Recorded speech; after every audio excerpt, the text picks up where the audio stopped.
La société dans laquelle nous évoluons aujourd'hui, il est assez difficile de concevoir qu'élever, éduquer et prendre soin de plusieurs enfants est un travail qui peut nous emmener ou vous emmener à développer des capacités utiles dans le milieu professionnel. Pour beaucoup déjà, la parentalité n'est pas un travail. Voilà. D'ailleurs, ce n'est pas très courant de mettre dans son CV ou de voir dans les CV j'ai été maman ou papa à temps plein entre 2015 et 2017. Si vous vous retrouvez devant un recruteur après des années d'arrêt de travail et que vous lui expliquez que le blanc de 3 ans dans votre CV est dû à l'exercice à plein temps de votre parentalité, il risque d'avoir des appréhensions quant à votre embauche. Parce qu'il va se dire que pendant 3 ans, vous n'avez rien foutu. Est-ce que vous êtes toujours d'attaque pour travailler? Est-ce que vous savez toujours comment faire tel ou tel boulot et tout? Ce que ne sait pas, c'est qu'en étant parent, vous avez développé des compétences ou des capacités qui sont bien meilleures que les compétences professionnelles. Développer des compétences émotionnelles. Et c'est ce dont nous allons parler aujourd'hui.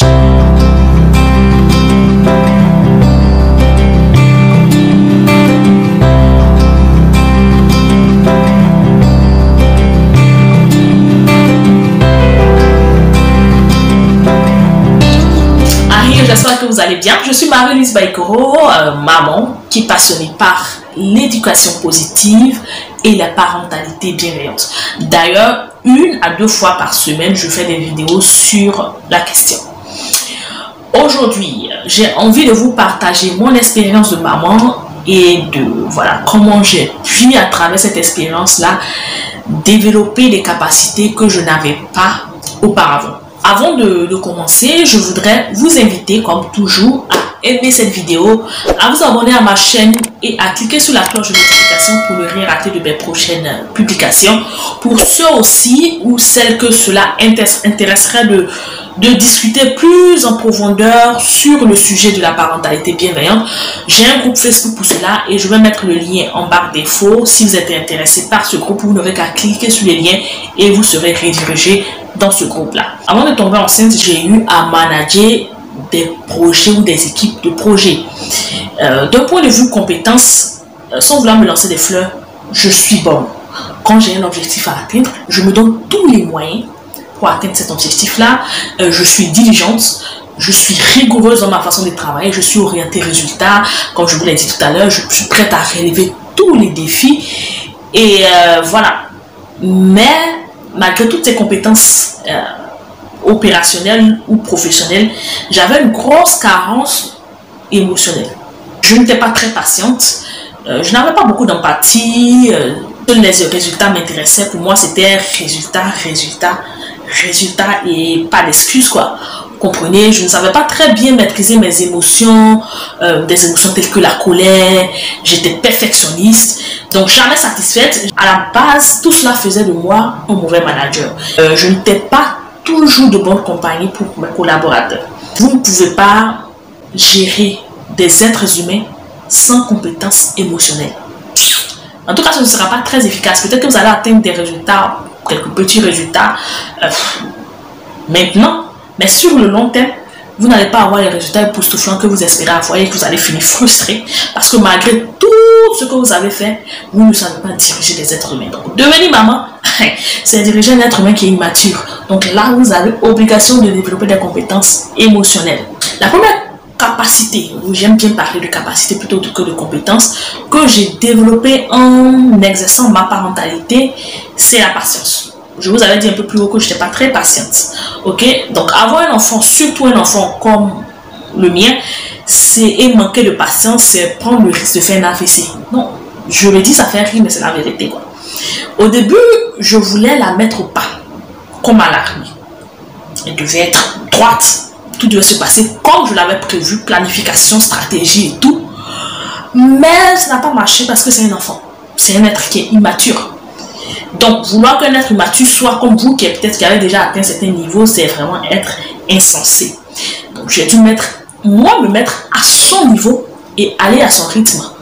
Au début, c'était assez frustrant. Mais aujourd'hui, grâce à cette expérience-là, je peux vous dire que je sais ce que c'est que la patience. Et connaître ce sentiment qui est la patience m'a appris à être un peu plus patiente avec les gens autour de moi. La deuxième capacité que j'ai eu à développer, c'est l'empathie. Je pense qu'elle est assez reliée à la patience. L'empathie, parce que j'étais quelqu'un de méchant, de mauvaise avant, je pouvais avoir de l'empathie pour les gens jusqu'à un certain niveau. Mais quand il s'agissait de travail, pour moi, c'était le travail, les objectifs à atteindre.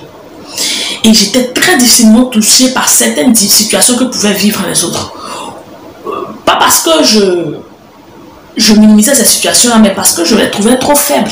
Vous comprenez? Je n'avais pas trop le corps à écouter les difficultés des autres, que je considérais systématiquement comme des excuses pour ne pas se donner à fond. Donc voilà, tu vis une situation, je me dis, oh, moi aussi je vis des situations, mais j'arrive quand même à travailler. Donc quand tu me sors certains trucs, je vois cela comme des excuses. Donc je n'ai pas le temps pour ça, j'ai d'autres chats à fouetter. Mais en devenant maman, j'ai dû me mettre à la place de ce petit être sans défense qui dépendait de moi, que j'avais mis au monde. Elle ne m'avait rien demandé, je l'avais mis au monde. Hein? Donc, il a fallu que je puisse comprendre ses douleurs et que je puisse comprendre ses besoins. Donc, finalement, je suis devenue de moins en moins tournée vers moi, donc moins égoïste. Et je suis de plus en plus maintenant tournée vers les autres. Parce que je comprends que les autres ne sont pas moi. Et voilà, c'est pas parce que moi j'ai vécu une situation que je l'ai passée de telle ou de telle façon que je dois attendre que ce soit la même chose pour les autres. Vous comprenez? Voilà. La troisième capacité que j'ai développée en exerçant ma parentalité, c'est la foi. Vous allez peut-être rire et dire, ah, la foi, en quoi c'est important dans une entreprise ou dans la vie? C'est vraiment important de l'avoir.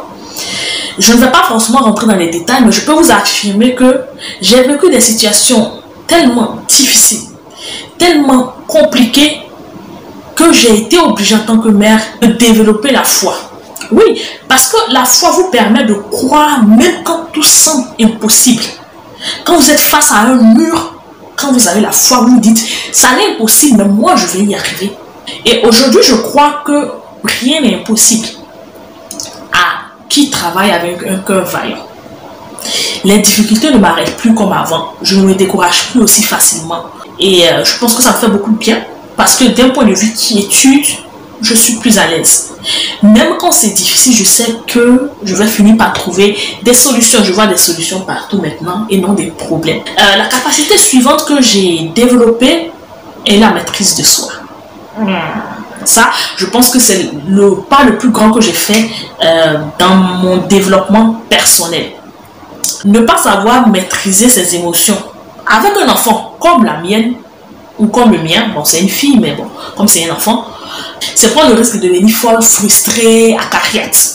Oui, parce que vous allez crier toute la journée et poser des actes que vous allez regretter plus tard, comme par exemple des actes de violence. Oui, hey, moi au début j'étais, quand elle m'énervait là, même aujourd'hui elle a eu à m'énerver, je me suis mise dans un coin là, je la regardais, je me suis dit, toi tu as de la chance, parce qu'avant j'aurais réagi au cas de tout et j'aurais tapé. Comprenez? Et même maintenant, j'ai dû travailler là-dessus. Je n'avais d'autre choix que de sortir de cette qui pour moi était infernale. Parce que j'étais remplie d'émotions négatives que je n'arrivais pas à gérer et qui me faisaient me sentir mal. Aujourd'hui, j'arrive à les canaliser. Voilà. Cela n'a pas forcément été facile, mais ma spiritualité y a beaucoup contribué. Je ne me sens plus prisonnière de ces sentiments-là. Enfin, la dernière capacité que j'ai développée en tant que maman, c'est le sens de l'organisation. Bon, gestion d'enfants rime avec organisation. Et ça, je pense que tout le monde le sait. C'est pas toujours facile au jour le jour, mais on apprend à être organisé. Quand vous allez déposer les enfants à l'école, vous devez être organisé. Vous allez devoir cuisiner pour votre enfant, vous allez devoir être organisé. En même temps, vous devez travailler. Et faire des vidéos, et faire ceci, et faire cela. Surtout quand, comme moi, vous travaillez à la maison, c'est vraiment difficile. Donc aujourd'hui, grâce à cela, je suis plus organisée dans ce que je fais. Donc je suis plus efficace et plus efficiente.